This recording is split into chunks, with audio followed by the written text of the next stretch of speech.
तो रामलला का जन्म हो चुका है और उसकी छटा आप देखिए किस तरह से पूरी अयोध्या में छाई है। अपने अपने अंदाज में लोग राम के नाम का जाप कर रहे हैं, स्मरण कर रहे हैं। और यहाँ पर हमारे साथ कुछ लोग हैं।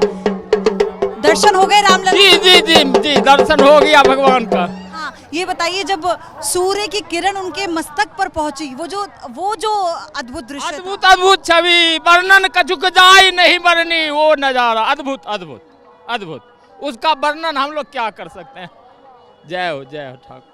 कहते हैं कि सूर्यवंशी थे राम भगवान, और भगवान सूर्य ने भी खुद को धन्य माना था जब प्रभु राम का उन्होंने इस तरह से उनके आगे उन्होंने नमन किया था, उनको नतमस्तक हुए थे, लेकिन माथे की शोभा बढ़ाते हुए। जी जी जी जी, बहुत अद्भुत छवि था प्रभु का वो नज़ारा। फिर अब जन्म जन्मांतर कब होगा, नसीब में क्या नसीब होगा, आएंगे या नहीं आएंगे। अद्भुत था, अतुलनीय था, वो अवर्णनीय था। जी, तो आप देख रहे हैं लोगों की भावनाएं ऐसे निकल आती हैं कि मानो अभी आंखों से आंसू निकलने लगेंगे। लेकिन जब भगवान राम के बाल गोपाल स्वरूप का जन्म हुआ और उसके बाद जब सूर्य की जो किरणें हैं सीधा उनके मस्तिष्क पर पहुंचती हैं, उसे स्पर्श करती हैं, तो वो जो उस वक्त दृश्य था वो अद्भुत था, वो अलौकिक था। और सबसे बड़ी बात मैं आपको बता दूं कि जो भगवान राम है वो सूर्यवंशी थे राम भगवान, और इसीलिए सूर्य अपने आप को खुद भाग्यशाली मानते हैं। इसका उल्लेख भी किया गया है धर्मशास्त्रों में कि भगवान राम के मस्तक पर उन्हें स्पर्श करने ला, इससे अद्भुत कुछ हो नहीं सकता, और ये सौभाग्य सूर्य भगवान को मिला। और जब यहाँ पर राम के बाल रूप का जन्म हुआ रामनवमी के दिन, तो इसके बाद जैसे सबसे पहला जो प्रक्रिया थी वो यही थी कि सूर्य उनके मस्तक को स्पर्श करेंगे, और इसको लेकर कई सारी तैयारियां की गई थी। वर्टिकल लेंसेज थे जिसके जरिए, हालांकि इससे पहले इसका ट्रायल हो चुका है, इससे पहले भी ये हो चुका था, लेकिन आज का जो ये मौका था ये बहुत खास इसलिए भी था क्योंकि रामलला के मंदिर में विराजमान होने के बाद पहली बार ऐसा हुआ है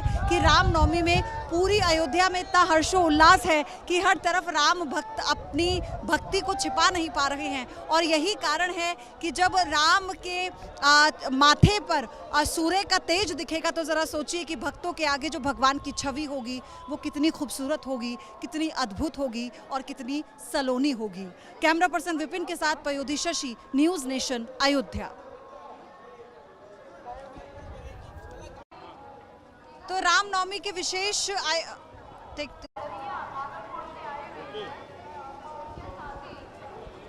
तो रामनवमी के इस उत्सव में सबसे विशेष है आज रामलला को लगने वाला 56 भोग। ये 56 भोग क्योंकि रामनवमी के दिन है और इसमें हलवा, पूरी, खीर मुख्य रूप से है, तुलसी पत्र, मिश्री, क्योंकि जो बाल स्वरूप है श्री राम का उन्हें एक तरह से मिश्री का सेवन कराया जाएगा, और ये कहा जा रहा है कि खीर में मिश्री को डाला जाएगा, तुलसी पत्र को डाला जाएगा। और तुलसी पत्र का भोग ये कहते हैं कि सबसे ज़्यादा पवित्र और शुभ माना जाता है। और जब बालक के रूप में रामलला क्योंकि जन्म ले चुके हैं, तो आप देखिए कि लोग यहाँ पर जो अपने घरों से भी प्रसाद बनाकर लाए हैं, और वो प्रसाद वो चाहते हैं कि रामलला तक लेकर जाएं, लेकिन उसकी अनुमति नहीं है, तो उसका उन्होंने ये समाधान निकाला कि यहीं पर वो लोगों को वितरित कर रहे हैं वो प्रसाद। लेकिन इससे इतर कई तरह की मिठाइयां हैं जो इस 56 भोग का हिस्सा हैं। और आपको ये भी बता दूं कि अलग अलग राज्यों से जो फेमस मिठाई हैं वो भी यहाँ पर आई हैं, और कई ऐसे लोग हैं जो अपनी संस्था के साथ यहाँ पर आकर प्रसाद बना रहे हैं। और इस प्रसाद में मुख्य तौर पर बूंदी का लड्डू है